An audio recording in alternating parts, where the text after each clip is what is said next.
el miércoles que viene, pero ahí ya tienen que venir la comisión B y la comisión E. ¿Sí?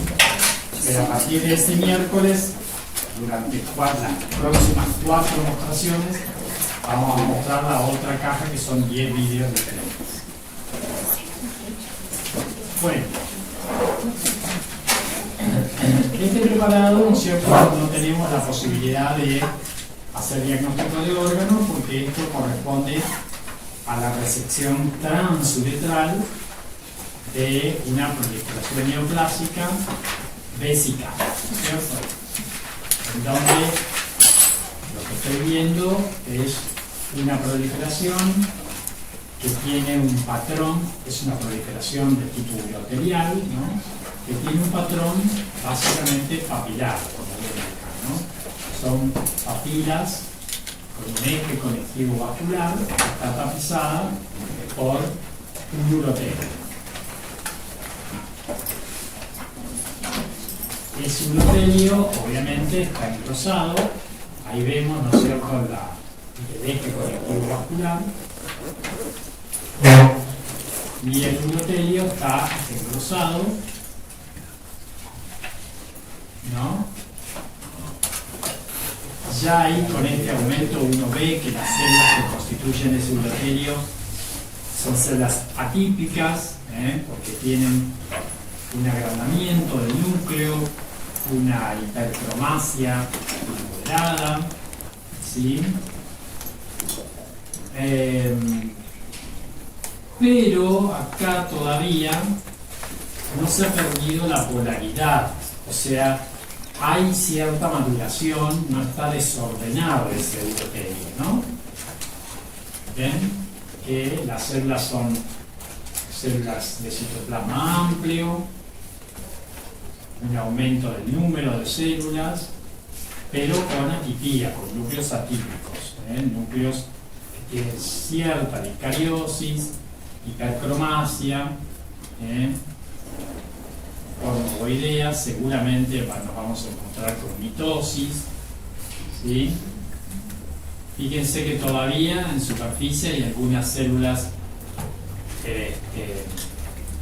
paragua, eso me habla que la diferenciación es baja.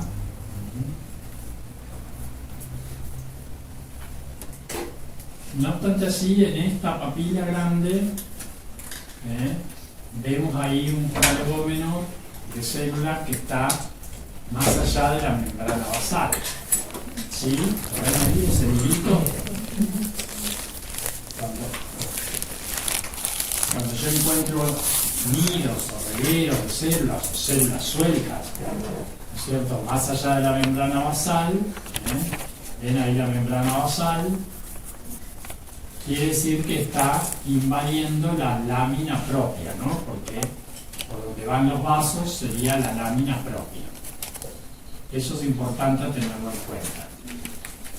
¿Sí? Siempre, si podemos informar qué pasa con la lámina propia, si está invadida o no, es importante.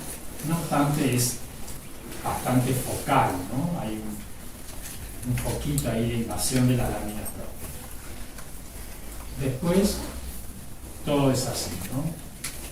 Hay áreas como estas, por ejemplo, en donde el material se ve electrofulgurado, ¿no? Eso es porque cuando entran citoscópicamente y van resecando, ¿no es cierto?, haciendo el afeitado de la lesión, van quemando, con el electrocauterio van quemando. Entonces, fíjense que la base de estos legajos está quemada, ¿no? Tiene cambios artefactuales vinculados a el electrocauterio. No se ve así. Muy bien. Seguimos viendo, ¿no?, fragmentos con patrón papilar correspondientes entonces a una proliferación uroterial papilar maligna, ¿no? Por lo tanto estoy viendo un carcinoma uroterial papilar papilar, en este caso es de vejiga, pero no tengo la posibilidad de ver restos de la mucosa vesical conservada o con otro tipo de lesión al hacer el diagnóstico de órgano, ¿no? Bien, con una invasión focal ahí que pescamos recién de la lámina propia. La muestra o el muestreo en este caso no contiene muscular propia, ¿eh? Eso es electrofugulado, ¿no? El gato ahí está quemado.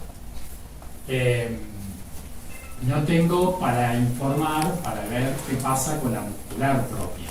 La muscular propia es importante, ven cómo se ve el tejido quemado. Es importante la muscular propia porque si tuviera invasión la muscular propia, eso es de muy mal pronóstico, ¿no? La indicación en este caso sería de cistectomía, o sea, hay que resecarle la vejiga a ese paciente, pero la invasión de la muscular propia, el músculo detrusor, se produce en las lesiones generalmente de alto grado. Las de bajo grado, solo un 30% llegan a invadir la lámina propia. Es raro ver invasión de la muscular propia cuando la lesión es de bajo grado. Entonces acá lo que estoy viendo es la resección transuretral de una proliferación neoplásica de estirpe urotelial con patrón papilar de bajo grado. ¿Sí? Eso. Ahí vemos cómo la lámina propia tiene una hemorragia. Una hemorragia antigua. Hemorragia.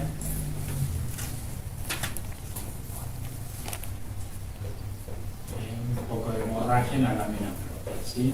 Por supuesto que podemos encontrar áreas hemorrágicas, podemos encontrar necrosis, en este caso no veo franca necrosis, es una lesión urotelial de bajo grado, ¿sí?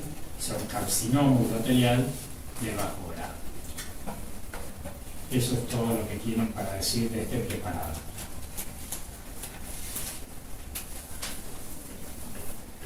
¿Sí?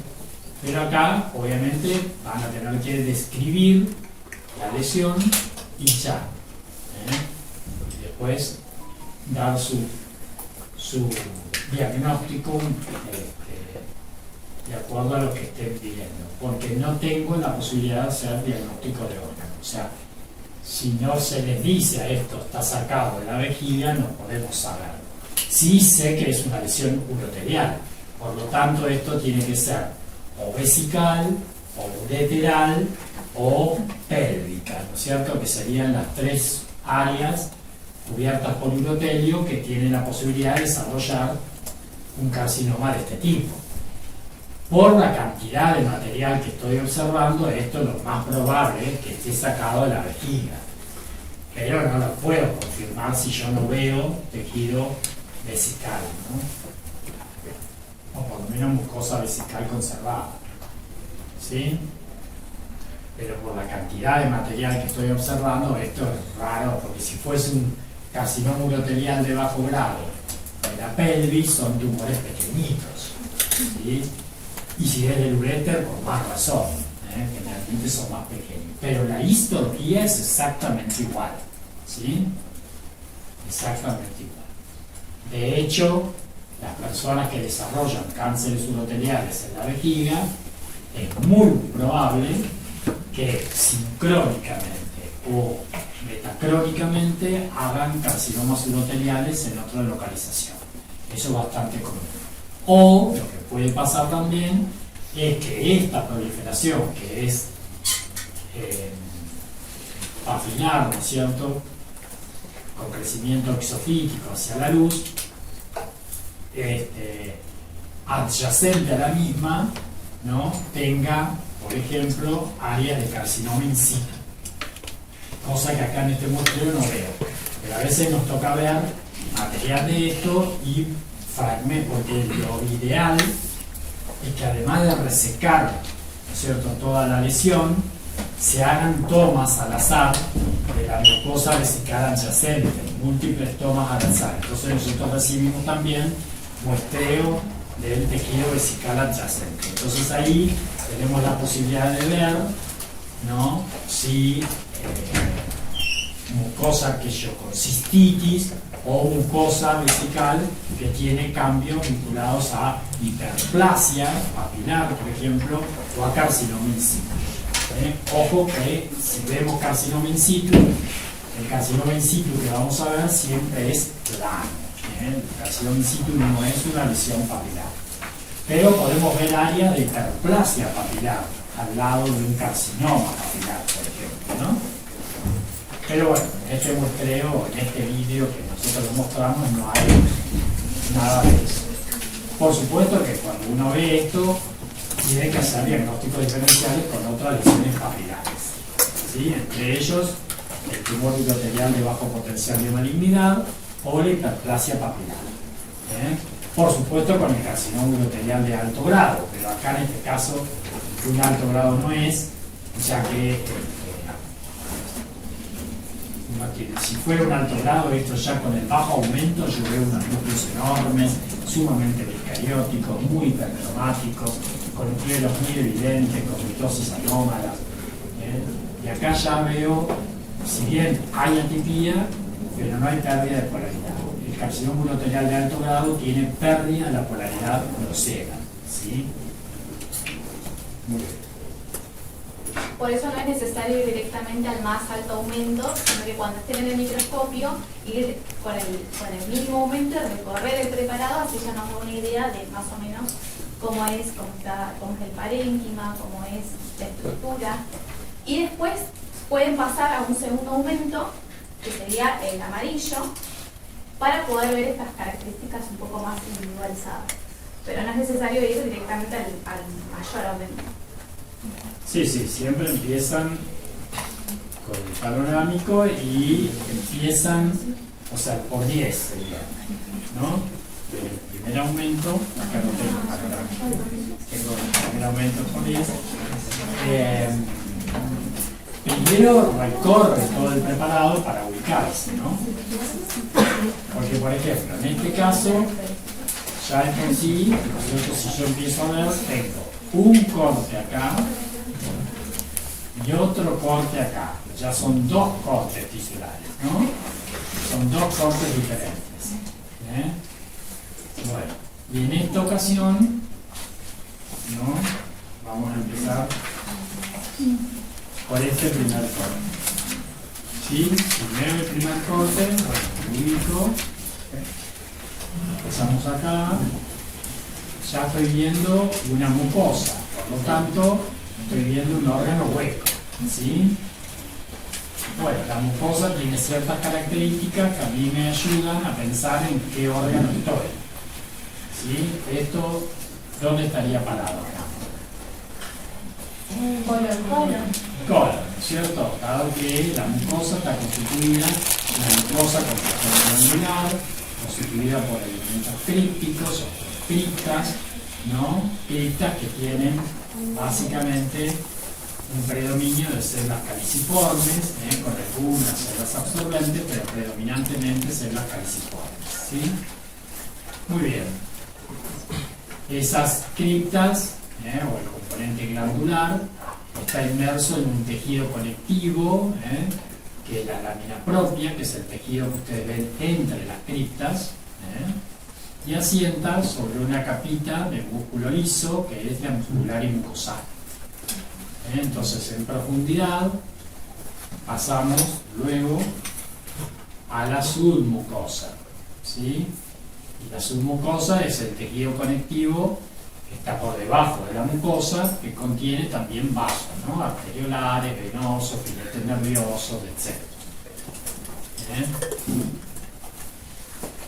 Ven ahí que ven una vena, ven algunas arteriolas, ven filetitos nerviosos. Esto es la submucosa. Por debajo de la submucosa vamos a encontrarnos con una capa muscular lisa, ¿sí? Esta sería la capa interna, y por más afuera la capa externa. ¿Ven que son dos capas? Una capa y otra capa. Dos capas, una longitudinal y una horizontal. ¿Sí? Entre las capas musculares, acá empiezan a ver, ven que hay una capa que es esto, músculo liso, y acá hay otra capa cortada de través. ¿Sí? Y ven que entre las capas hay unos niritos de una célula, como esos niritos que están entre una capa y la otra, que se corresponden con los plexos de Auerbach. ¿Sí? Los plexos mientéricos de Auerbach. Bueno, y por fuera vamos a ver una capita de serosa, obviamente, y puede haber algo de tejido adiposo que corresponde al meso, ¿no? Como acá, empezamos a ver un poco de tejido adiposo. Bueno, esa sería la histología y lo que me permite a mí decir que estoy en el colon. Si seguimos el colon, seguimos la mucosa y vemos acá que hay una proliferación que crece hacia la luz, o sea que es exofítica, de aspecto fungoso.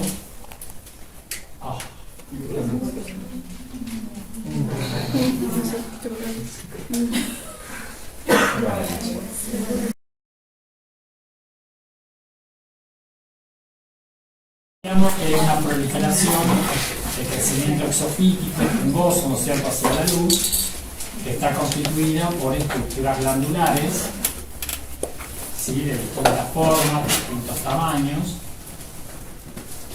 glándulas obviamente atípicas, ¿no?, que si uno presta atención después son glándulas que están tapizadas por células de citoplasma amplio, ¿no es cierto?, pseudoestratificadas, con núcleos grandes, núcleos vesiculosos, núcleos bien prominentes, ¿sí? A veces hacen patrón símil uniforme, como acá, ¿no? Ven que van dejando como cribas o espacios luminales, pero son células totalmente, o sea, tienen todas las características de la anaplasia celular.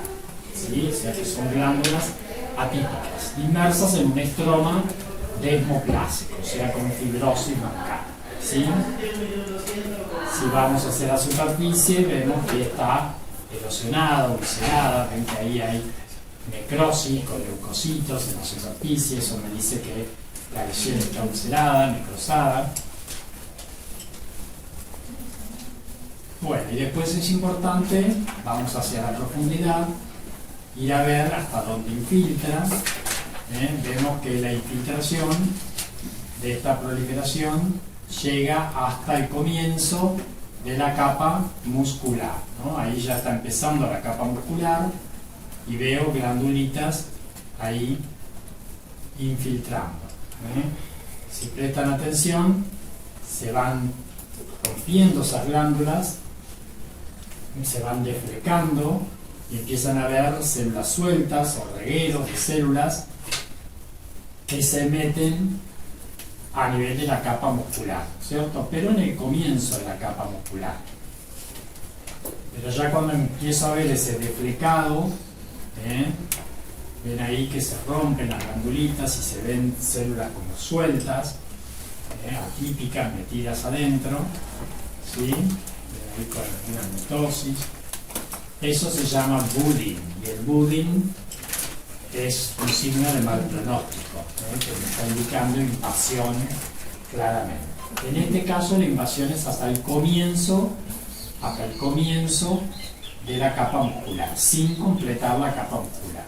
Entonces, si yo evalúo esto en cuanto a la invasión, si tomo la clasificación de Astler y Kohler, esto sería un B1, ¿sí? Que es invasión hasta capa muscular sin completarla y sin ganglios comprometidos, ¿no es cierto? Acá no tengo la posibilidad de ver ganglios, pero se supone que no tengo ganglios, ¿sí? Bien, entonces, si estoy viendo la proliferación fungosa constituida por glándulas atípicas, donde no hay mucha formación de moco, el moco que hay formado es poquito, ¿no? Ven ahí poquito de moco adentro de las glandulitas, ¿sí? Con algunos leucocitos. Podríamos decir que este es un adenocarcinoma, pero moderadamente diferenciado. Sí veo glándulas, ¿no? Pero poca formación de moco. Si pasamos al otro corte, ahí tenemos la grasa periférica, el músculo, bueno, y acá tenemos nuevamente lo mismo, ¿no? Acá tenemos la mucosa, tenemos la submucosa rota, la capa muscular, pero acá tenemos la misma proliferación. En el otro corte se ve mejor ahí cómo va invadiendo con glándulas la capa muscular. Ven ahí los plexos de Auerbach y la capa externa, y en la capa interna veo infiltración neoplástica. Vamos hacia la superficie, ¿no? Y vemos el mismo tipo de proliferación. O sea que esto es un taco sacado del mismo tumor, ¿no? Bien. El tema es que, bueno, uno puede ver si hay áreas de hemorragia, si hay áreas de necrosis, ver el índice mitótico, ver cuánta mucina forma, si está ulcerado, si no está ulcerado, todas esas cosas uno las puede buscar. En este otro corte lo que tenemos es la posibilidad, si vamos hacia la periferia, acá tenemos cáncer, acá estamos en la luz, cáncer, acá tenemos mucosa conservada, esto es el margen, mucosa conservada, acá vemos un pedículo y una protrusión por encima de la mucosa, ¿ven? Entonces, si este es el pedículo, que está tapizado por glándulas colónicas normales, típicas, y acá vemos una protrusión por encima de una mucosa, por lo tanto estoy viendo un pólipo, pero ven las glándulas que constituyen ese pólipo, tiene ese típico aspecto aserrado, que se lo dan la disminución de la apoptosis, en este caso, o hay un retardo de la descamación epitelial, ¿no? Por lo tanto, le da ese aspecto aserrado, con presencia de células caliciformes también, ¿no? Obviamente tiene un corion, o tiene un estroma, el pólipo, ¿sí? Y esto es un pedículo, que el pedículo está tapizado, acá está cortado tangencialmente, pero está tapizado por mucosa colónica normal. Esto está en la cabecita del pólipo, podríamos decir. No obstante así, este es un pólipo de tipo hiperplásico, que es el pólipo más frecuente del colon, ¿sí? Entonces, en este corte yo voy a ver, acá veo un folículo linfoide, la mucosa colónica normal, fíjense cómo son las glándulas de la mucosa colónica normal. Acá voy a ver un pólipo hiperplásico, fíjense cómo cambia el aspecto de la glándula,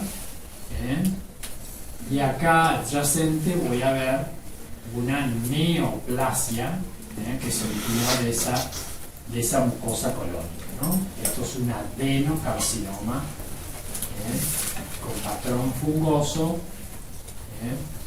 de colon, invasor, ¿sí? Si miro hacia el otro costado, hacia el otro margen, me encuentro acá el margen con la mucosa, el otro margen, tengo otro pólipo hiperplásico, otro pólipo hiperplásico, ¿sí? Yo lo que quiero es que aprendan a diferenciar bien cómo se ve un cambio hiperplásico en el colon, cómo se ve una mucosa normal y cómo se ve una mucosa neoplásica, en este caso, ¿no? Constituyendo un adenocarcinoma mucinoso o mucosecretante moderadamente diferenciado. En este caso, un adenocarcinoma invasor, ¿no? Que invade hasta la parte superior de la capa interna del músculo, ¿sí? Muscular. Entonces, adenocarcinoma y pólipo hiperplásico.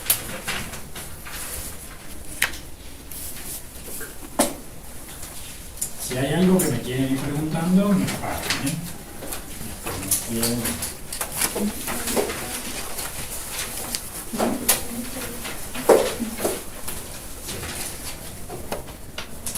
Bueno,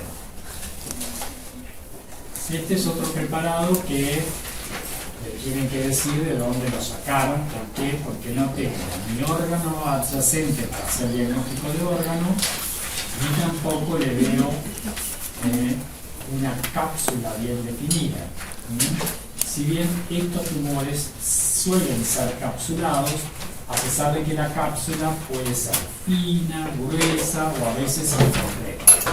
Pero en este caso no tengo la posibilidad de ver dónde está puesto este tumor. ¿Sí? Hay un hemorrágico. Entonces, lo que les puedo decir es que este tumor es un tumor que se resecó, es una tumorectomía que se resecó de la parótida. ¿Sí? Es un tumor de glándula salivar. No importa, en este caso, yo acá, si no puedo hacer el diagnóstico de órgano, solamente describo lo que veo, ¿no? Esto es una tumoración o es una proliferación que tiene varios componentes. ¿Sí? Por un lado, ya veo que tiene un componente epitelial, ¿sí?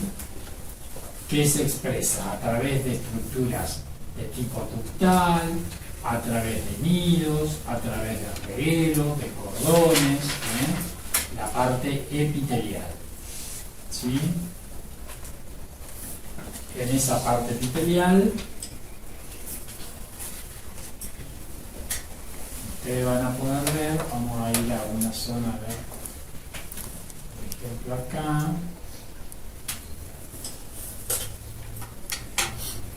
Ven, por ejemplo, si yo me ubico en esta estructura como tubular, que tiene un contenido proteináceo, y miran la pared de ese tubo, ven que tiene dos capitas de células.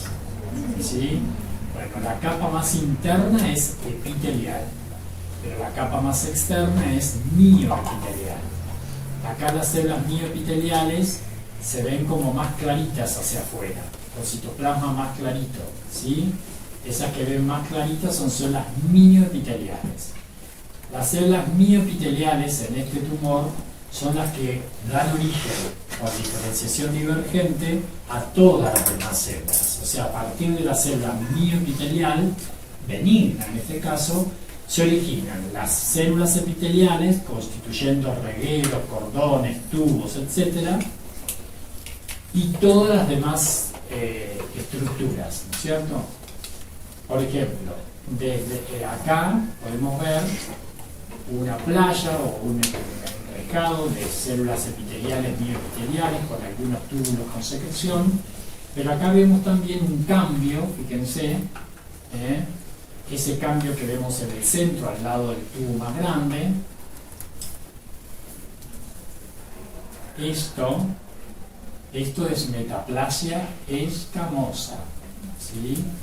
Metaplasia escamosa. La metaplasia escamosa es probable encontrarla en este tumor, ¿sí? Entonces van a ver focos de metaplasia escamosa. Ahí tengo otro foco, ahí tengo otro foco. Ven que las células son más amplias, son células de tipo escamoso. O sea que hay diferenciación escamosa. Si pasamos al estroma,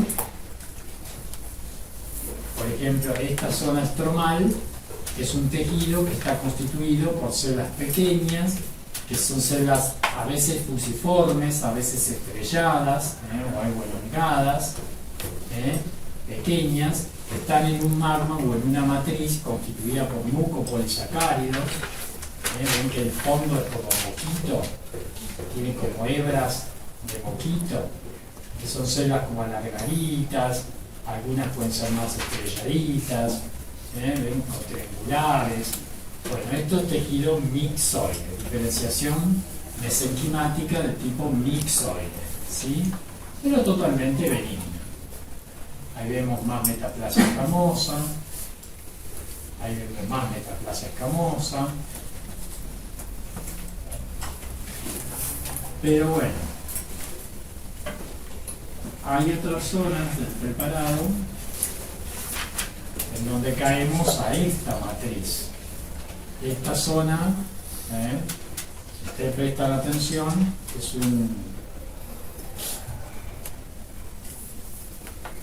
es un tejido con una matriz más vítrea, eosinófila, amorfa, en donde nada no flotan unas células que se denominan condrocitos. ¿Ven?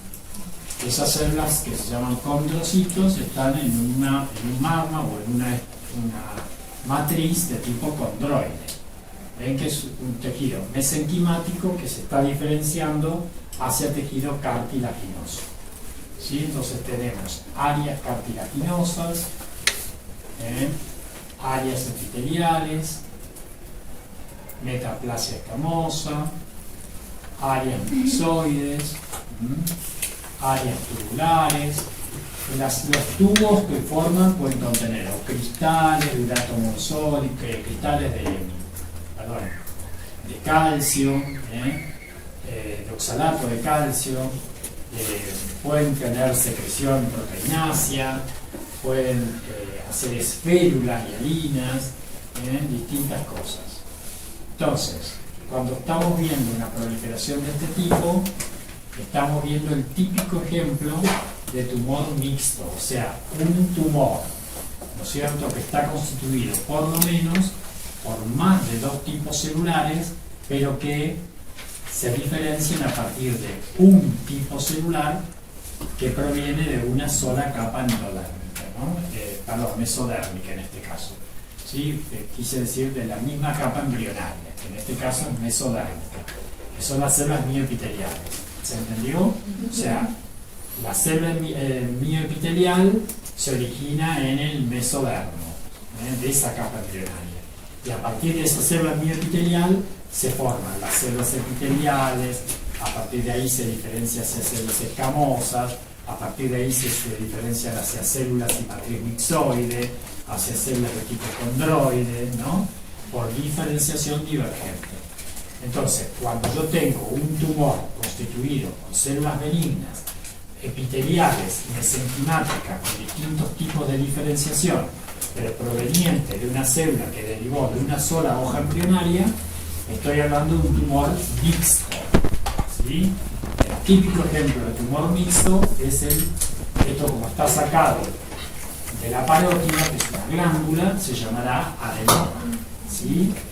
Se llamará adenoma porque es benigno.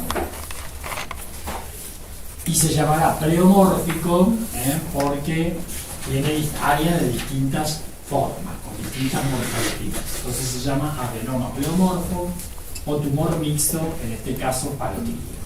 Digo en este caso porque esto puede darse en glándulas menores, en glándulas submaxilares, en glándulas sublinguales, se puede dar en el paladar, etc., ¿no? Bueno, entonces, tumor mixto, adenoma pleomórfico, en este caso de parótida.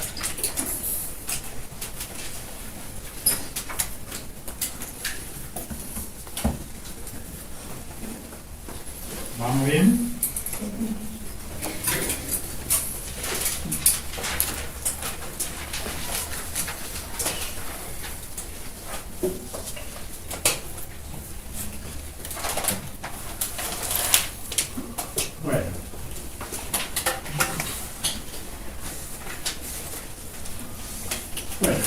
Esto es el corte de una pared, ¿no es cierto?, que tiene una superficie interna, es esta.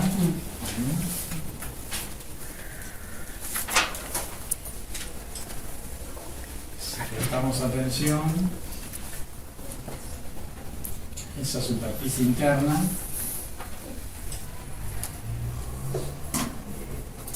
es esto que estamos viendo acá. Ven que está atravesada por unas celulitas como con núcleos así elongaditos y aplanados, como son las células endoteliales, que en este caso son células endocárdicas, ¿sí? Entonces, de este lado del preparado estamos en el endocardio, ¿no? Con su endocardio y su tejido subendocárdico, que es ese tejido conectivo que está por debajo. Acá entramos en el miocardio, ¿no? Donde vemos los típicos miocardiocitos. o células cardíacas, ¿sí? No hay duda de que esto es tejido cardíaco, ¿no es cierto? Son fibras cardíacas, ¿sí? Entonces estoy viendo la pared de un ventrículo, ¿no? Si me detengo en la parte interna, ¿no? Acá estaría la cavidad ventricular, ¿no? Ven ahí, ven suelto, cortado de través, un músculo papilar, ¿sí? Del corazón. Ahí ven otro, o sea que estoy en el lado interno del corazón. Acá está la pared y teóricamente del otro lado tendría que ver que esté tapizada por una hoja también muy finita, muy finita, que se corresponde con, esta está bastante esfacelada, no veo mucho, pero de este lado se corresponde con la hoja visceral del pericardio, o sea, el epicardio. Bueno, entonces estoy viendo la pared de un ventrículo. Muy bien, ¿y qué me encuentro acá? Si yo empiezo a recorrer el preparado, hay zonas como esta, algo estrelladas, en donde no veo miocardiocitos, ¿sí? No veo miocardiocitos. Es un tejido amorfo, eosinófilo, casi podríamos decir acelular, desde el punto de vista de fibras miocárdicas, o sea, no veo fibras miocárdicas, o sea que ese tejido miocárdico está reemplazado por un tejido fibrocolágeno, ¿cierto? Los puntitos que ven ahí azules son los núcleos de fibroblastos. Y el fibroblasto es una célula que forma colágeno. Por lo tanto, esto es un área cicatrizal. Entonces, ¿qué tiene que haber pasado acá? Bueno, tuvo que haber necrosis, ¿no es cierto? Tuvo que haber necrosis. Ustedes saben que el miocardiocito que se pierde por necrosis de coagulación, en este caso, que es necrosis por isquemia, bueno, en ese caso es reemplazado por una cicatriz, ¿no es cierto? Quiere decir que si hubo necrosis por isquemia, ahí hubo un área de necrosis por isquemia a la que nosotros denominamos en patología infarto, ¿cierto? Que es un área de necrosis por isquemia. Lo que pasa es que acá ya me queda poco miocardiocito necrosado porque ha sido reemplazado por una cicatriz. Por lo tanto, ¿qué tiempo de evolución tiene este infarto? Mínimamente 2 meses, ¿no? Mínimamente. Tal vez esto sea mucho más viejo, ¿no? A partir de los 2 meses se vería así, porque a partir de los 2 meses se llega a la cicatrización total, ¿no? Pero capaz que esto es un taco que sacaron de un corazón y el infarto lo tuvo, no sé, hace 4 años, no sé. ¿No es cierto? A partir de los 2 meses ya lo voy a ver así. O sea, como mínimo tiene 2 meses seguro. Yo creo que no tiene tanto tiempo de evolución porque todavía podemos ver algunas fibras periféricas a la cicatriz con necrosis de coagulación, ¿ven? Ahí hay algunas fibras que si ustedes prestan atención son fibras que perdieron sus núcleos, la mayoría de ellas, ¿sí? Por lo tanto hubo cariolisis ahí, o sea que persiste todavía algo de necrosis de coagulación. Ven ahí en la periferia como hay algunas fibras con cariolisis, o sea, han perdido el núcleo, con un citoplasma intensamente eosinofílico, por lo tanto son células que están cursando una necrosis de coagulación. ¿Son células lesionadas o necróticas?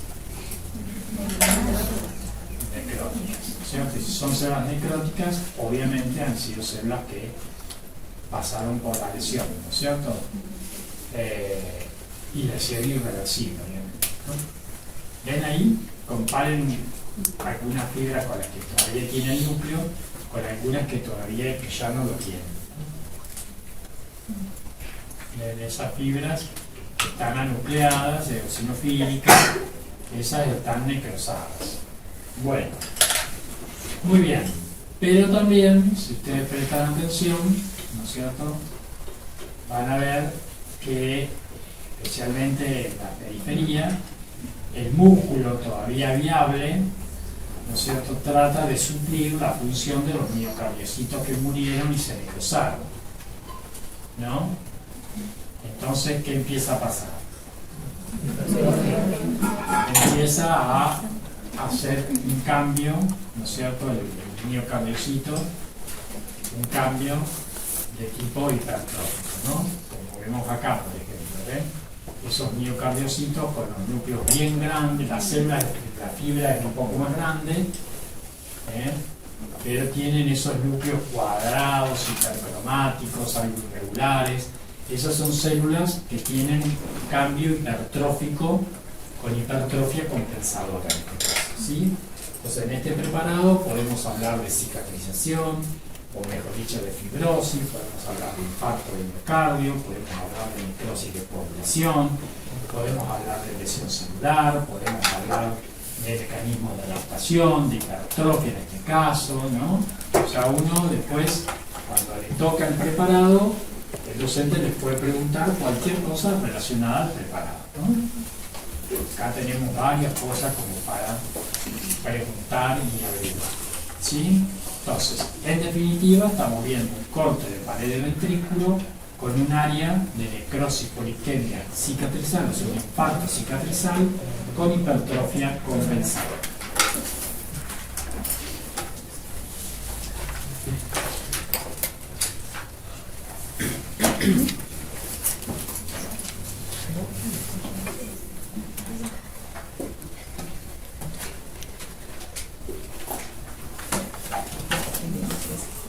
Bueno, acá también, ¿no es cierto?, tienen un corte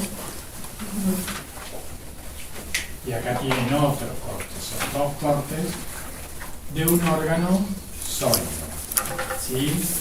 Un órgano sólido que tiene por fuera una cápsula,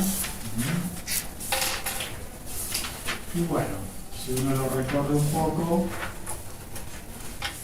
preparado está muy poco coloreado esto, pero bueno, por ahora es lo que tenemos. Habría que copiar este preparadito.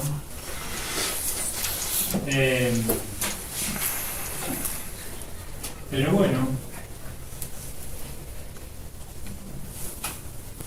¿qué les parece? Esto es tejido epitelial, tejido mesenquimático, tejido linfoide, tejido especializado nervioso.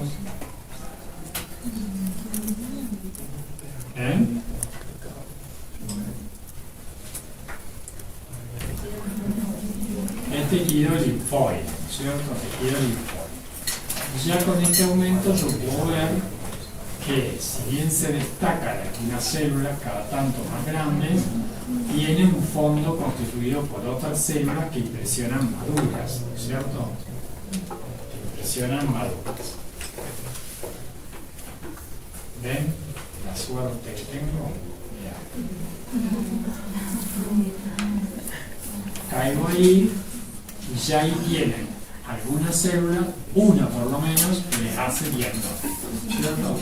Que es la célula que ven en el centro, que es una célula neoplásica, ¿sí?, que tiene un citoplasma grande, son células que tienen más de 45 micras, con dos núcleos, con dos nucleolos bien prominentes, como el ojo de búho, está descrito, el citoplasma anfófilo. Acá no se ve anfófilo porque esto está ya poco coloreado, pero si no es anfófilo con el citoplasma, con aros perinucleares, ¿no? Bueno, esa es la típica célula de externa, ¿sí? Con eso yo puedo decir que estoy mirando un linfoma de Hodgkin, ¿eh? No tanto así, hay otras células grandes, pero mononucleares, esas, algunas células grandes mononucleares que se corresponden con células de Hodgkin, que son las células,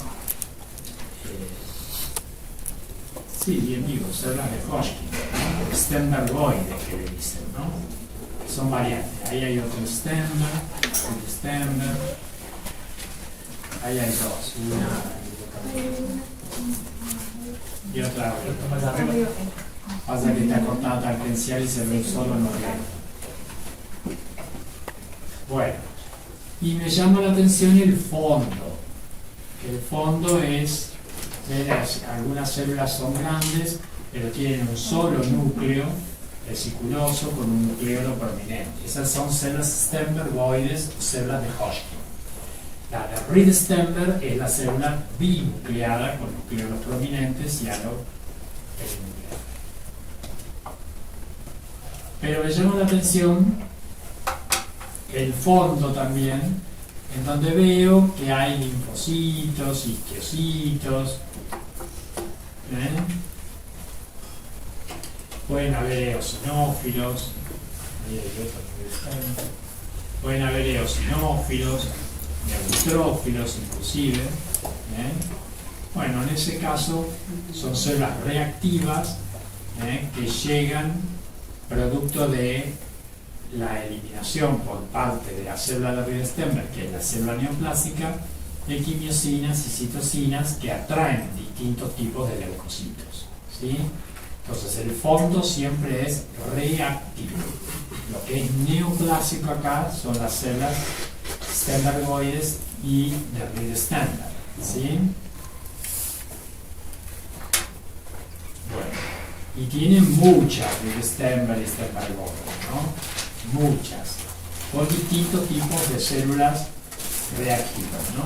Especialmente macrófagos, linfocitos y plasmocitos, lo que más veo acá.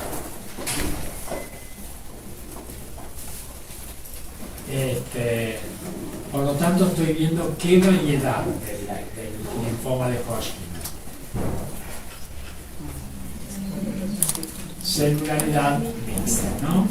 Porque después ustedes saben cuáles son las otras variedades.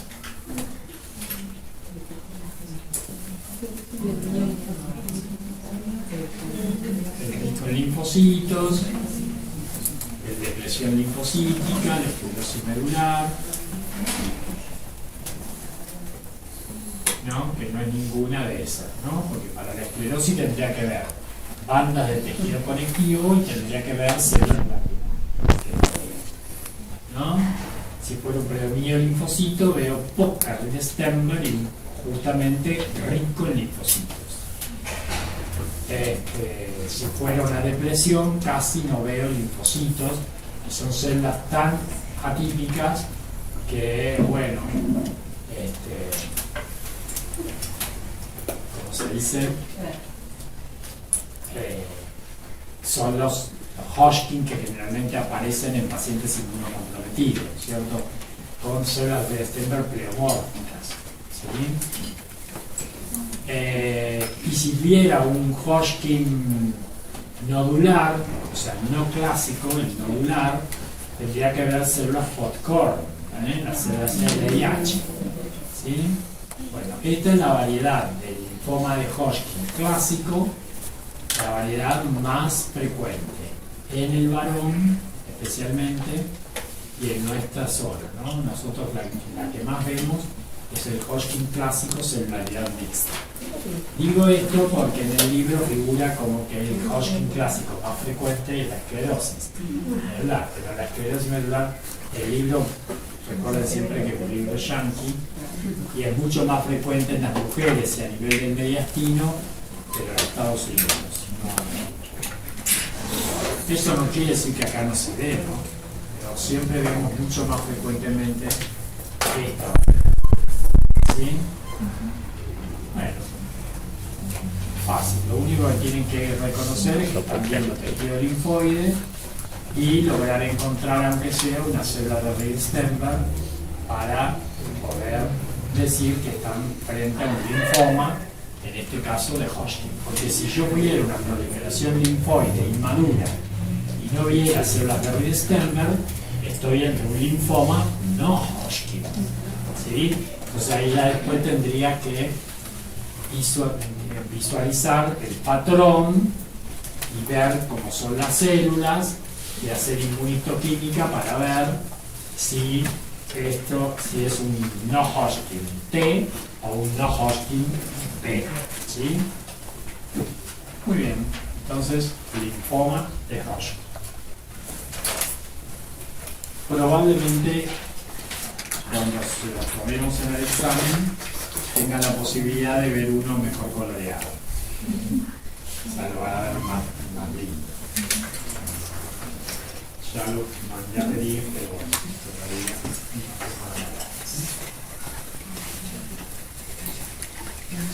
Bueno, acá ¿no? Tenemos que encontrar esta estructura para saber dónde estoy parado. Con esto puedo hacer diagnóstico de órgano. ¿Sí?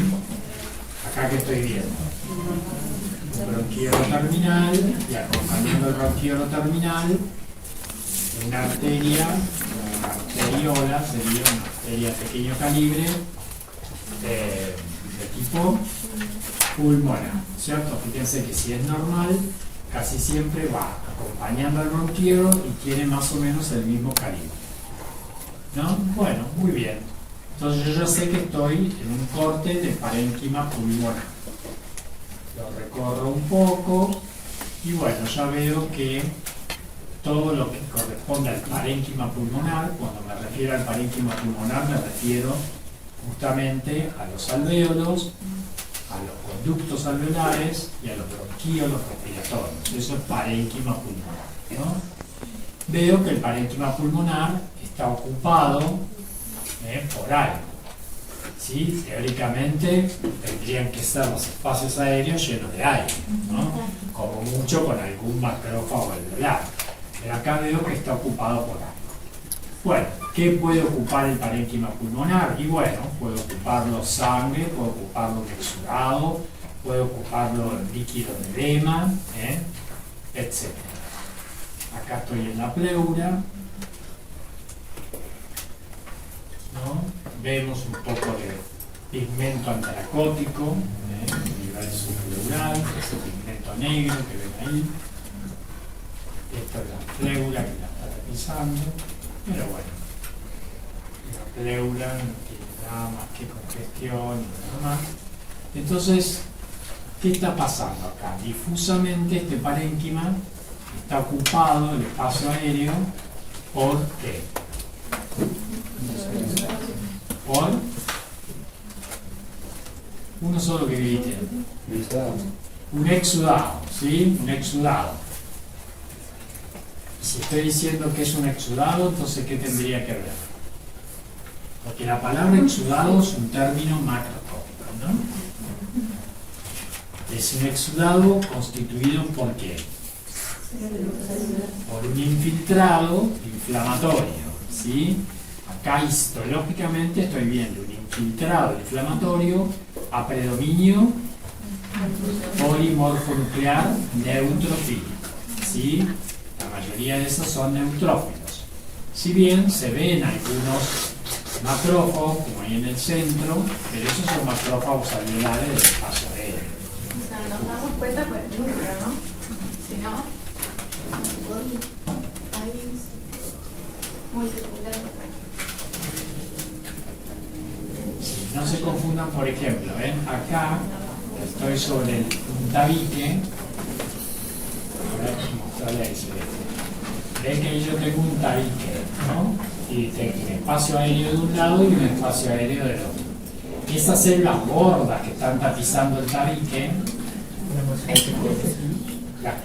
fíjate el tabique. ¿Ves que tiene unas células gordas tapizando el tabique de este lado? Esa, por ejemplo, la de al lado, la de arriba, la de allá. Esos son neumonocitos. ¿Neumonocitos de tipo 1 o de tipo 2?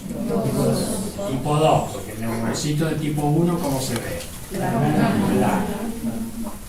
Bien. ¿Ven tanto miedo que le tienen y saben un montón?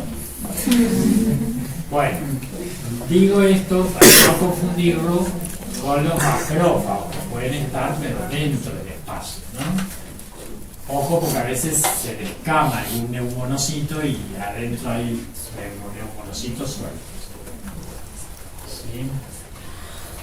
Bueno, entonces vemos que ese infiltrado inflamatorio además tiene una trama por el fondo de un material como fibrilar. Eso es fibrina, ¿eh? O sea que es un infiltrado inflamatorio fibrino leucocitario a predominio neutrofílico que está ocupando el espacio alveolar difusamente, no en forma parcheada. Entonces estoy en condiciones de decir que si los espacios aéreos están ocupados por un exudado, yo estoy viendo ¿qué cosa? Una neumonía. ¿Por qué no digo neumonitis? Porque si estuviera viendo una neumonitis, el infiltrado sería el intersticial, ¿sí? Y además, lo más probable es que fuese un infiltrado mononuclear, no polimorfo nuclear, ¿sí? Entonces, yo hablo acá de neumonía. ¿Y por qué no digo bronconeumonía?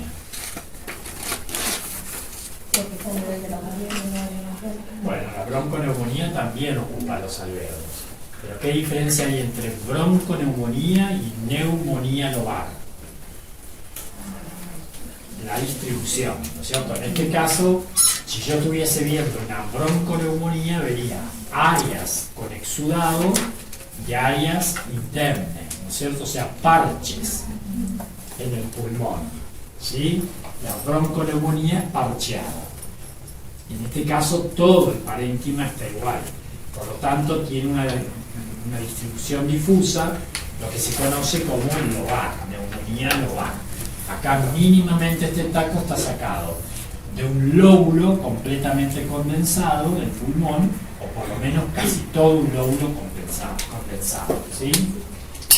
Y también puedo decir que esto es un proceso bacteriano, ¿sí? ¿Puedo decir qué bacteria? No, pero sí puedo decir que es bacteriano, ¿cierto? El proceso. ¿Por qué? Por el infiltrado, ¿no es cierto? Por el infiltrado. Perfecto. ¿Y cuál sería la bacteria más probable? El streptococo, neumonía o neumococo sería la más frecuente, ¿no? Por supuesto pueden ser otros, ¿sí? Armofilos influenzados, moraxia catarralis, son los más frecuentes en la comida. Sí, incluso estáfilos, ¿no? Pueden ser otros, pero yo sé que el 85% de las neumonías lobares están producidas por el streptococo neumonía, ¿sí? Bueno, ven ahí que hay algunos macrófagos en el medio. El macrófago siempre tiene un núcleo más excéntrico, que es claramente arrinconado, suele tener detritus, para que no se lo confundan con, ven ahí en el centro tengo un macrófago y después son todos neutrófilos, ¿no? Y material de fibrina, ¿ven? Esa trama fibrilar eosinofílica es fibrina. Entonces acá lo que están viendo es una neumonía lobar.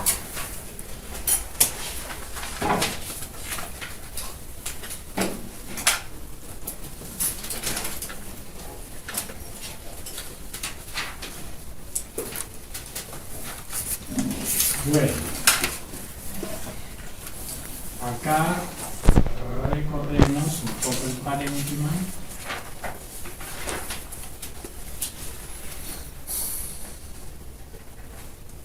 Y bueno, lo único que encuentro que me salva la vida como para poder hacer el diagnóstico de órgano es esto, en donde veo una arteria de pequeño calibre, una vena y un conductillo biliar, ¿no? Entonces puedo decir que estoy a nivel hepático, ¿no? Esta es la arteria, cuya pared está bastante destruida. Esta es la vena, sale más fina, y ese es el conductillo biliar, ¿sí? Ven que el conductillo biliar tiene un epitelio cúbico simple, ¿sí?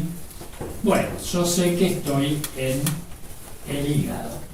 Si yo me centro acá, ¿no es cierto? Ven que el espacio de Kiernan, el espacio porta, que es esto, tiene un tejido conectivo que rodea todas esas estructuras. Acá, si yo me quedo acá, estoy en la periferia del lobulillo o en el centro del lobulillo. En la periferia, ¿cierto? Muy bien. Entonces, la primera capa que tengo de hepatocitos que rodean el espacio porta es lo que se llama placa limitante, ¿sí? Placa limitante. ¿Sí? Yo miro ahí, pero bueno, obviamente acá no hay una capa que está rodeando, pero no veo tampoco un infiltrado inflamatorio que atraviese o que la palabra no es infiltrar, pero que invade, ¿no es cierto?, ese infiltrado la placa limitante, ¿no? Porque si yo viera un infiltrado invadiendo esa placa limitante, estaría en condiciones de decir que estoy viendo piecemeal necrosis, ¿sí? Que acá no la veo. Muy bien. ¿Qué pasa acá? Yo primero no encuentro venas centrales, y difusamente todo el parénquima está arquitecturalmente alterado, ¿sí? Arquitecturalmente alterado. ¿Por qué está alterado arquitecturalmente? Y a expensas de la formación de unas bandas de tejido conectivo, como vemos acá, anchas, que dividen a ese parénquima en nódulos. Algunos nódulos son grandes, otros nódulos son un poco más pequeños. Nódulos, ven que este lo puedo enfocar todo completo, pero este no, es grande el nódulo, ¿sí? Distintos nódulos.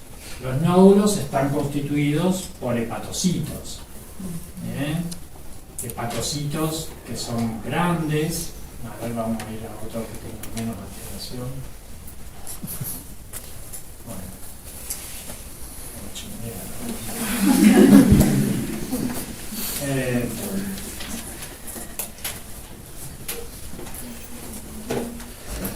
Bueno, son hepatocitos que están agrandados, porque son hepatocitos de regeneración y obviamente no están dispuestos en columnas radiadas, como constituyen las columnas de dos capitas de hepatocitos que emergen de la vena central del lobulillo como columnas radiadas, ¿no? Que se llaman columnas de Riemann.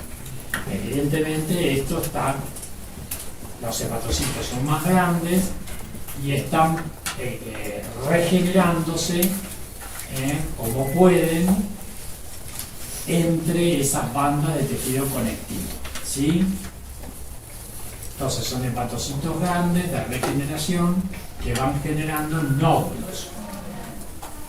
Lo que pasa es que la mayoría de esos hepatocitos además tienen una marcada vacuolización que se ve ópticamente vacía, porque este material pasó por el sileno. ¿Ven? Esos citoplasmas vacuolados de los hepatocitos hace que yo no vea casi el hepatocito, ¿no?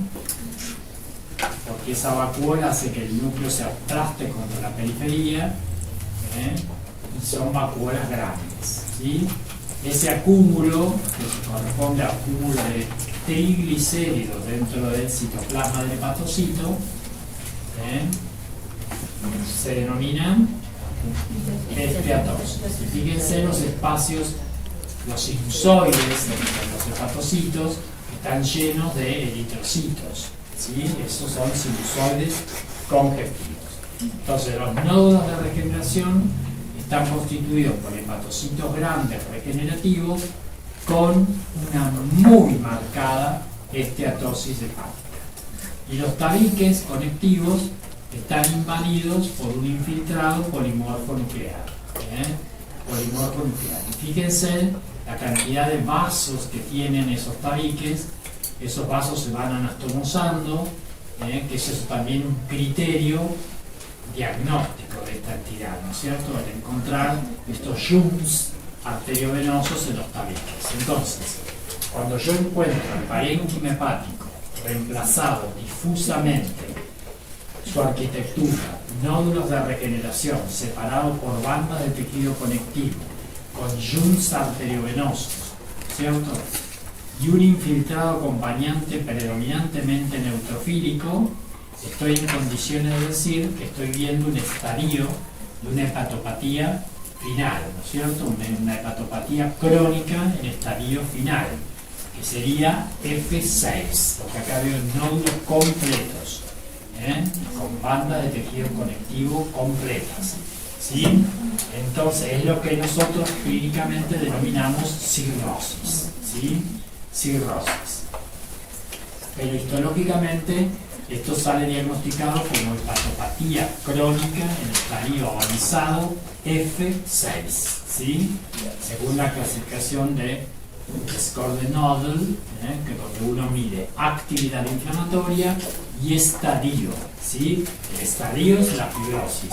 La actividad inflamatoria uno la evalúa midiendo básicamente el infiltrado periportal, la spotinecrosis, la plasminecrosis y la necrosis crónica, ¿sí? Bueno, en este caso con esteatosis severa acompañante, ¿no? O asociada. Por el infiltrado que tiene, lo más probable es que esta hepatopatía crónica esté vinculada a un cuadro de cirrosis avanzada vinculada al alcoholismo crónico, ¿no? Porque ustedes sepan que a este estado hepático se puede llegar por varios mecanismos y por varias etiologías.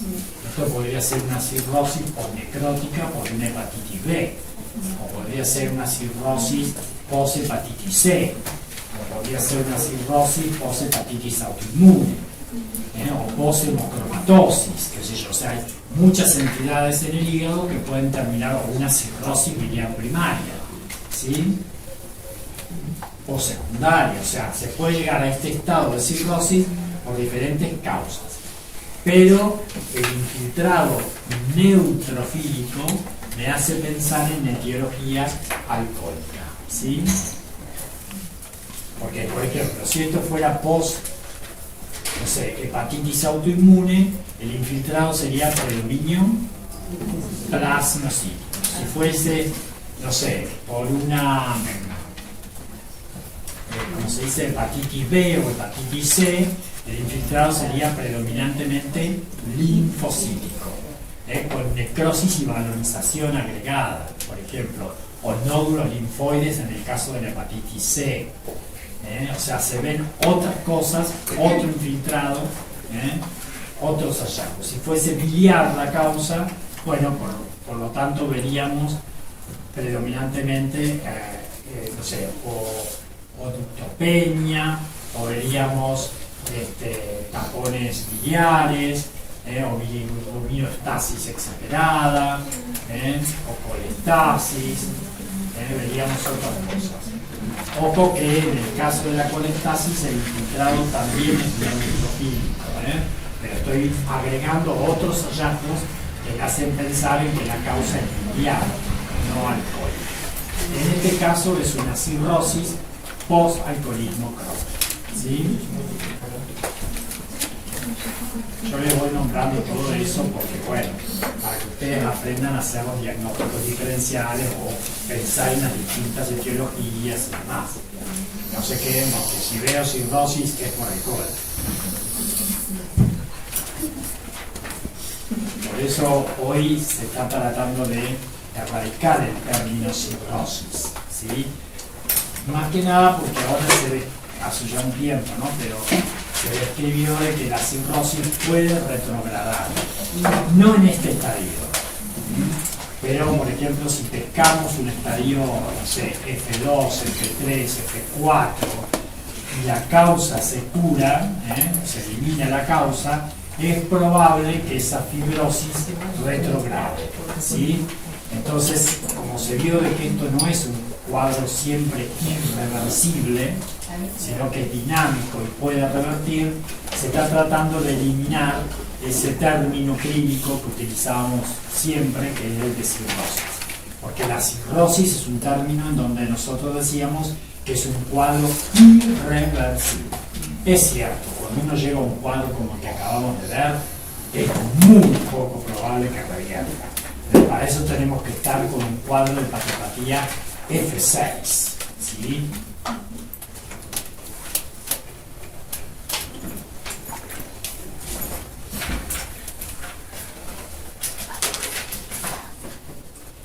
Bueno,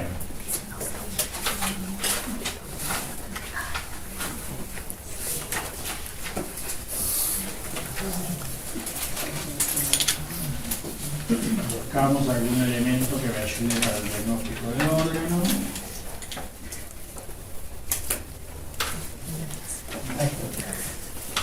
Ahí. ¿No? La arteria pulmonar, pero lo que me hace el diagnóstico de órgano, ¿qué es? El bronquíolo terminal. Bronquíolo terminal, ¿eh? Muy bien. Ahí vemos otro. Bueno, entonces nos centramos en el bronquíolo terminal. Después del bronquíolo terminal, ¿qué viene? El bronquíolo respiratorio. Al bronquíolo respiratorio desembocan los conductos alveolares. Y de los conductos alveolares van saliendo los alvéolos, ¿no? Bueno, acá vemos que a partir del bronquíolo terminal, tanto el bronquíolo respiratorio como los alvéolos, como los conductos, todos están alterados, ¿sí? Todos están alterados. O sea que el cambio llega hasta la pleura. ¿Ven? ¿Y qué vemos? Vemos una distensión anómala de los espacios aéreos, ¿no? Con ruptura de las paredes alveolares, sin fibrosis acompañante, y más allá del bronquíolo terminal. Esa es la definición de enfisema, ¿no? Bueno, hay un poquito de pigmento antracótico. Entonces, si esto se centrara solo en el bronquíolo respiratorio, yo diría que el enfisema sería centroacinágeno. Si solo lo viese a nivel subpleural, diría que es paraseptal. Como toda la extensión, que acá está la pleura, el cambio está en toda la extensión del parénquima, digo que es panacinal, ¿sí? Entonces, en este caso, tenemos un enfisema panacinal. Ustedes saben que el enfisema normalmente se acompaña de bronquitis crónica, cosa que acá no lo puedo determinar porque no tengo en este preparado un bronquio, ¿sí? Lo que ven son bronquíolos terminales, ¿sí? Digo esto porque algunos les preguntan siempre, a ver, marcame la bronquitis crónica. No la van a encontrar jamás en la vida, ¿sí? Porque lo que yo estoy viendo acá son bronquíolos terminales, no bronquios. ¿Cómo me doy cuenta que estoy viendo un bronquíolo y no un bronquio? No veo cartílago. Porque si fuese un bronquio, ¿no es cierto?, tendría que tener en su pared cartílago, una submucosa con glándulas mucosas, ¿no es cierto? Bien, y el músculo de Reinsensen que la rodea, bien característico. Acá solamente es ese epitelio sobre el certificado cilíndrico ciliado, rodeado por un poquito de músculo y nada más. ¿Ven?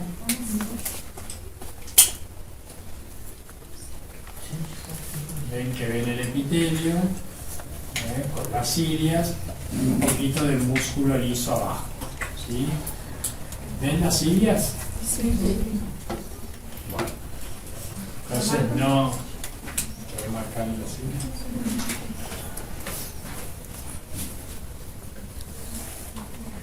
Sí, son esos pelitos que le ven ahí. Muy bien, y siempre el bronquíolo terminal tiene salud como estrellado, ¿no? Bueno, acá dentro del hay un poco de células espaceladas del epitelio, un poco de bulbo, ¿no? De pigmentos, el vaso está un poco congestivo. Bien, entonces esto es un enfisema pan-ácido.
Este preparado es un poco así complejo para ustedes porque no tiene mucho de dónde agarrarme para saber dónde estoy parado, ¿no?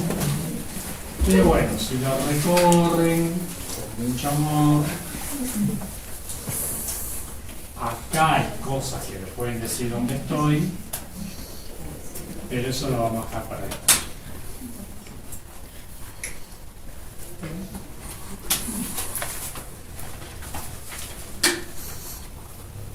Pero acá sí encuentro una estructura que sí puedo reconocer, ¿no? ¿Ven? Esa estructura estrellada, tapizada por un epitelio, ¿sí? Ven el epitelio pseudo-estratificado, cilíndrico y ciliado. Por lo tanto estoy viendo un bronquíolo, ¿sí?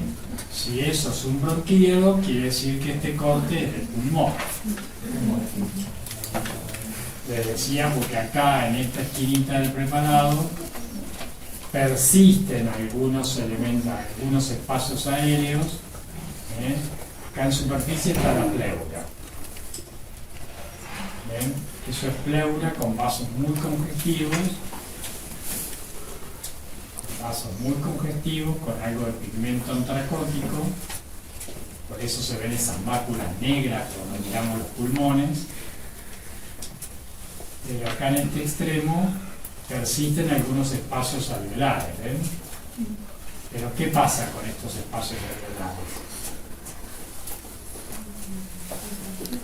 Pero tendría que haber estado en otra cajita. ¿Y cuál es el que falta?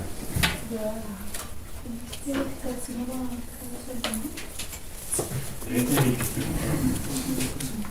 acabó todo.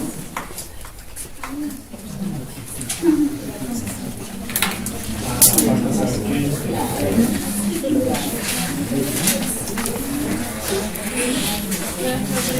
Bueno, acá quedan unos espacios aéreos, ¿ven? Pero estos espacios aéreos están como comprimidos, están como comprimidos por la masa total, ¿no? Cuando yo veo colapso de los espacios aéreos, eso se denomina atelectasia. Bueno, que son cambios asociados a veces a la neoplasia. Este corte está sacado de un proceso neoplásico, una neoplasia del pulmón.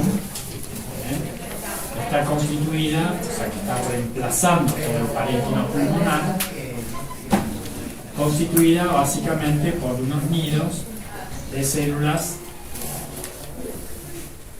¿ven?, de tipo escamoso, atípicas, con un estroma con marcado infiltrado inflamatorio, Pero ven los nidos y las playas de células como estas son células escamosas atípicas, ¿sí? Entonces estoy viendo una proliferación neoplásica maligna de estirpe epitelial a células escamosas, un carcinoma de células escamosas, ¿sí? Moderadamente diferenciado, porque la verdad la milanesa que me doy cuenta que son células escamosas, pero no hay mucha queratinización que digamos, excepto algo de queratinización individual, que nosotros llamamos disqueratosis, no encuentro, ¿no? Pero sí puedo decir que son células escamosas, o sea, no necesitaría realizarle inmuno, ¿no? Eso, tiene que ser muy bruto para no saber que esto es escamoso. Pero bueno, ¿ven? A veces encontramos como esa, que es una célula disqueratósica, disqueratosis o con queratinización anómala individual. Entonces, claramente ven que las células que la rodean son células escamosas, que ven que tienen puentes intercelulares. Yo veo el límite entre una célula y la otra. Si fueran células basaloides, por ejemplo, que esto no lo es, no voy a ver puentes intercelulares. Entre las células basaloides nunca hay puentes intercelulares. Entre las células escamosas sí. Además acá, esto lo digo porque no es porque en el pulmón pueda haber un carcinoma vasocelular, pero sí hay un carcinoma escamoso, ¿no es cierto?, con patrón basaloide. Entonces, guay si estuvieran mirando un escamoso con patrón basaloide, porque el patrón simula un vaso celular. ¿Me entendieron? Sí. Que no es esto, ¿no? Pero se lo digo porque por si acaso, qué sé yo, si van a hacer patología alguna vez.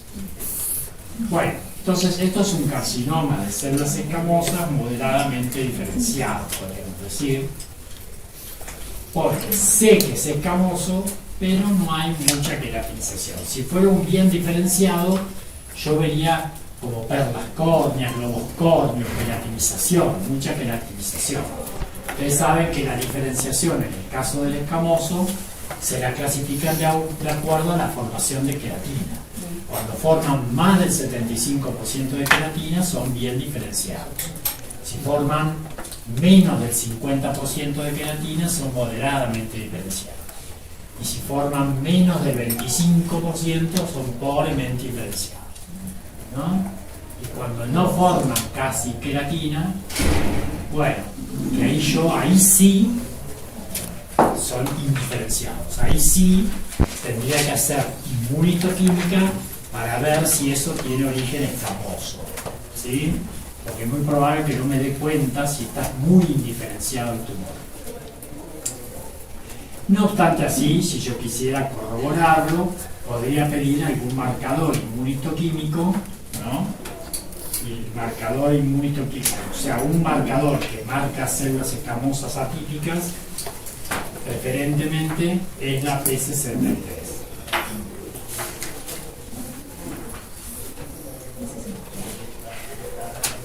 Entonces, acá tiene una P63, donde esos nidos que acabamos de ver son todos claramente positivos para P63. ¿Ven?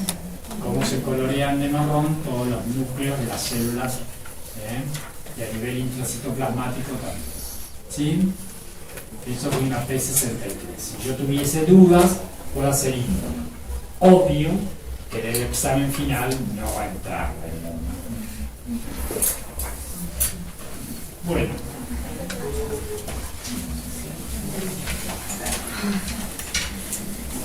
¿Alguna pregunta? Falta uno.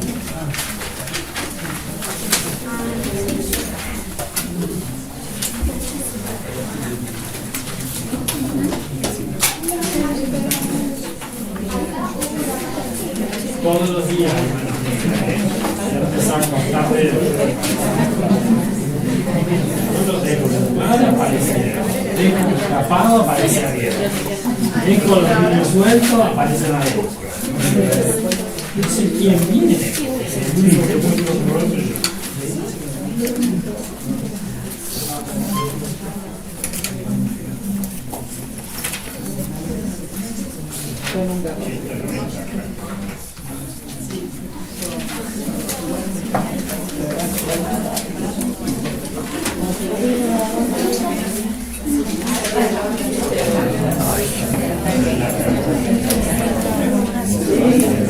Creo que esta parte la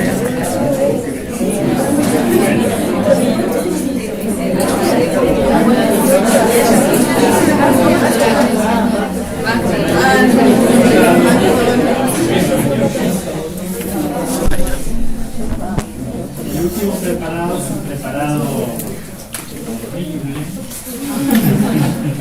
que tiene dos taquitos. Este hay que buscarlo, la verdad que no. Pero bueno. Acá vemos un fragmento de pared. Acá no voy a poder hacer diagnóstico de órgano porque no tengo tejido remanente. Esto está sacado del ovario. Es un tumor del ovario quístico. Y esta es la pared de ese quiste. Está horrible. Que es una pared fibrosa vascularizada, básicamente, y que hacia interno tiene todo un material, este material que básicamente está constituido por macrófagos. ¿Sí? Macrófagos, ¿ven?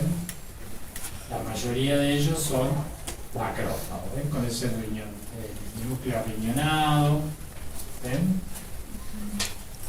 Bueno, o sea que si yo estoy viendo un infiltrado a predominio histiocítico, estoy viendo un infiltrado inflamatorio de tipo granulomatoso. ¿No es cierto? Bueno, esto es una reacción granulomatosa en la pared de este quiste, justamente a esto que están viendo ahí, que es un pedazo de pelo de vaina pilosa, y a material, ahí vemos otro pedacito de pelo de vaina, y a material como ese que está ahí en la superficie, que es queratina. ¿Sí? Una reacción a queratina y a vaina de pelo. ¿Sí? Una reacción granulomatosa. Ven que yo veo macrófagos, todos macrófagos, que están reaccionando a ese material queratínico, laminar, y algunos pedacitos de vaina de pelo, como ahí vemos ahí. La pared es fibrosa y para de contacto. Acá no puedo decir nada. Puedo decir que es una pared fibrosa con una reacción granulomatosa a restos de queratina y aparentemente fragmentos de vainas pilosas. Para de contacto. Obvio, si yo te digo este preparado está sacado, esta muestra está sacada de un ovario, bueno, qué tumor quístico, con pelo colorido.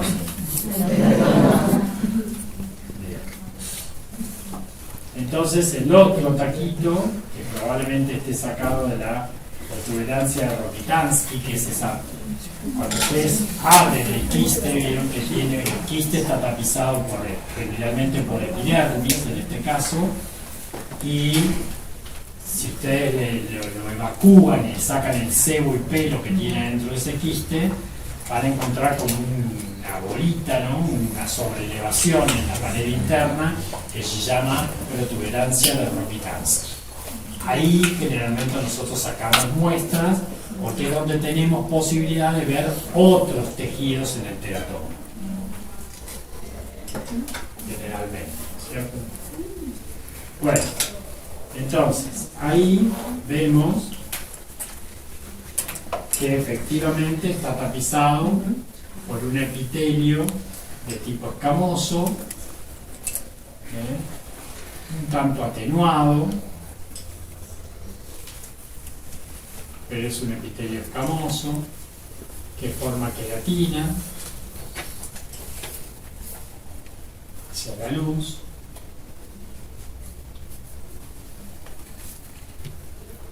Y hacia profundo empezamos a ver anexos cutáneos, ¿sí?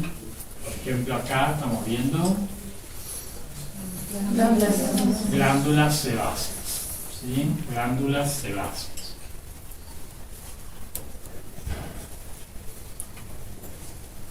Ahí vemos, ven, un folículo piloso con un pelo, ¿sí?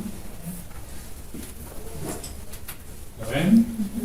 Ahí está el folículo piloso con el pelo hacia afuera, ¿sí? Rodeado de glándulas sebáceas. Además tenemos tejido adiposo. Bueno, ahí tenemos otro folículo cortado de través. ¿Ven? Eso es un folículo que no tiene vaina, que está en etapa de telogen. Tejido adiposo.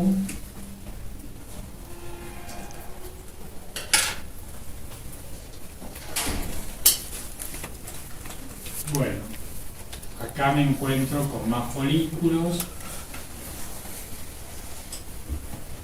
¿Ven? De la morocha. La teratoma, porque los teratomas son 46XX, entonces serían las teratomas. Bueno, las teratomes, vamos a decir. Ahí tenemos el pelo. Miren las glándulas. ¿De qué tipo son estas glándulas? Apocrinas, bien. Tejido adiposo, glándulas sebáceas, vasos, pelos, glándulas apocrinas.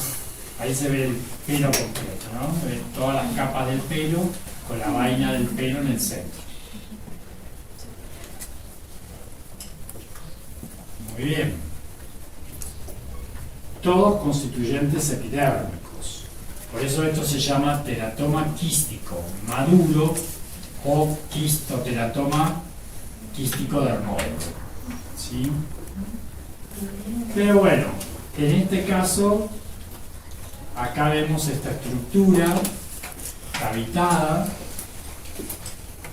que está tapizada por ese epitelio pigmentado.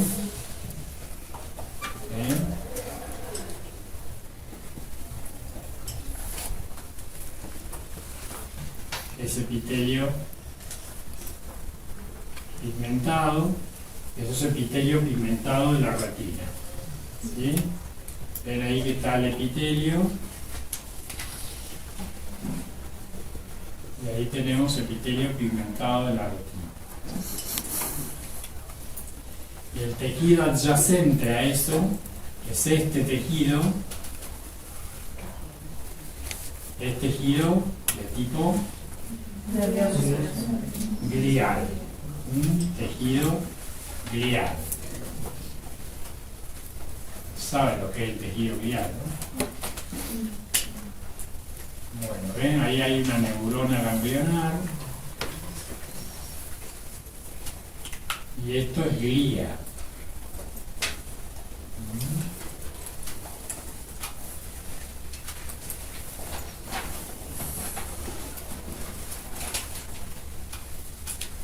Por lo tanto, estas células que vemos son astrocitos y gliales. Vamos a ver.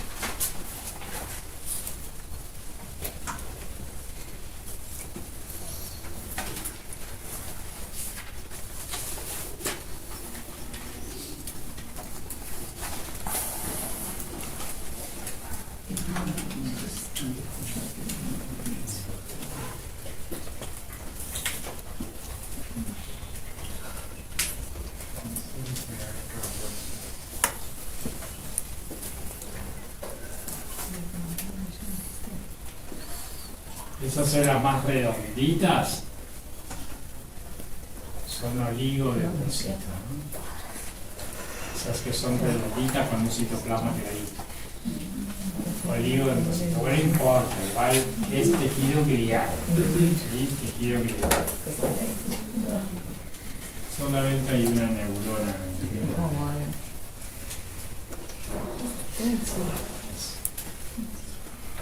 Bueno, entonces vemos tejido glial, tejido pigmentario de la retina, a ver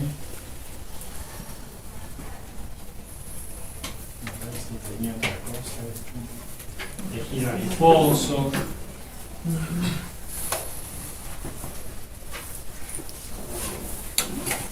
Anexos cutáneos.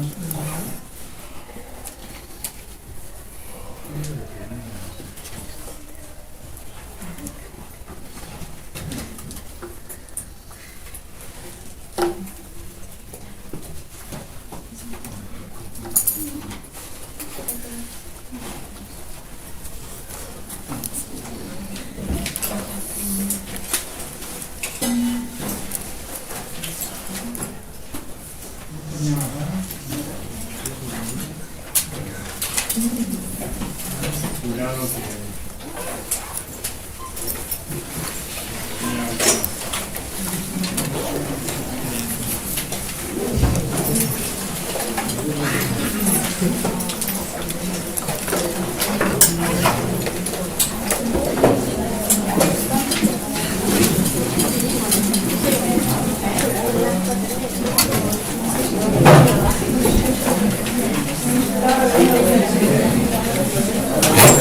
bueno, entonces la próxima mostración